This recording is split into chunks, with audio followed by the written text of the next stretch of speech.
And we've got a lot of beer here. We're going to see now drinking game with our next guest. Chair of the Ohio Republican Party, Matt Borges. Chair of the Mississippi Republican Party, Joe Nosef. And Republican Congressman Sean Duffy of Wisconsin, who's a surrogate for Governor Scott Walker's campaign. Matt, let's start with you. You definitely need one of these. That's Here right, you go. All right.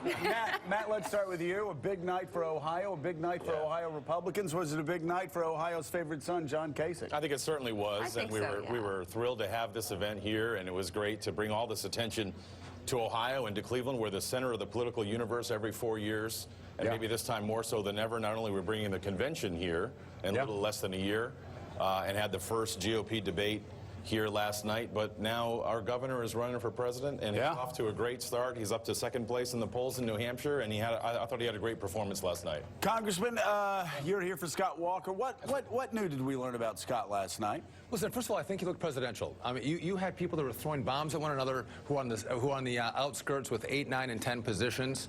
And Scott Walker was I think, presidential. He gave great answers. He kept the focus on Hillary, which was positive. And I think, we're not looking for who can throw the best red meat. We're looking at who has the best ideas that can lead the country forward. Congressman, what would you say is the big rationale for Scott Walker's presidential campaign? What's the one thing you can say about him that makes him different? We have huge problems in America. You got to fix the debt. You have to fix your entitlements. We have problems overseas. What Scott Walker did in Wisconsin shows he has the leadership capability to actually lead the country forward, just like he did in Wisconsin. And listen, you're going to get huge blowback when we do the big reforms that are necessary to fix the country. Scott Walker's unwavering. You need a guy like that to fix America. Joe, there's obviously a split right now in the Republican Party. You've got the reformers. You have people that are supporting Trump, sort of the anti-establishment types, and then you've got the establishment type. That's happening all across America, and you've been fighting that in Mississippi, too. Well, we heard that, but we just had a governor reelected with 93% of the vote in a Republican That's not bad. That's not too disunified. But, look, last night I thought, from my perspective, that nobody walked in there who was for Donald Trump who walked out not for him. And I didn't think there was anybody who walked in not for him who walked out for him. How's Trump doing in Mississippi?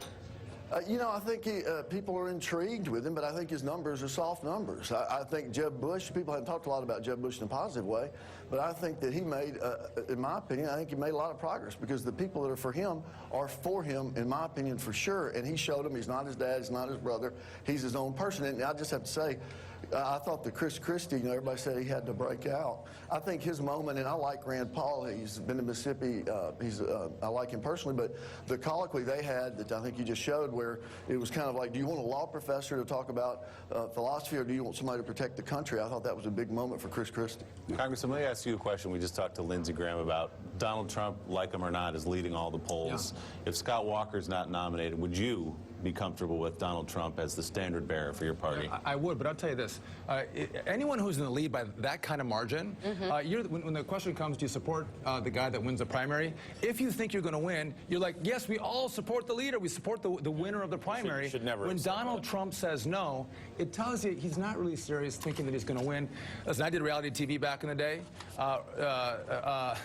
Donald Trump is still playing reality TV guy, but he's just changed the stage. He's now got 9 other candidates on stage.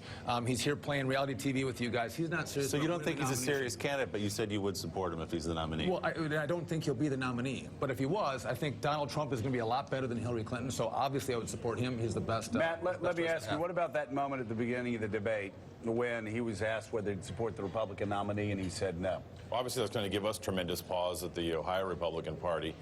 When you hear a candidate up on the stage say that they wouldn't support the eventual nominee, that's a huge problem. And we're going to be looking for someone who's going to be ready to rally around the nominee, whoever that is. We love our favorite son, John Kasich. He's the only one who balanced the federal budget. He's the only one who's done it on both the federal and the state level, and we'd love to see him emerge from this process. So we got to get ready to get Ohio red again for whoever the nominee I'll ask you the same question that Willie asked the congressman.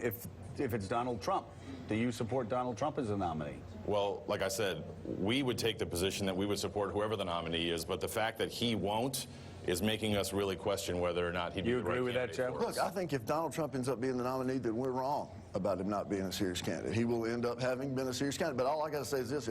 If Romney's problem was he couldn't connect with the average voter, I'm not sure Donald Trump's the answer to that. Okay. All right, guys. Matt, Joe, and Sean, very good to have you all on board this morning. Thank you. Still ahead on Morning Joe, live from Cleveland. One of the issues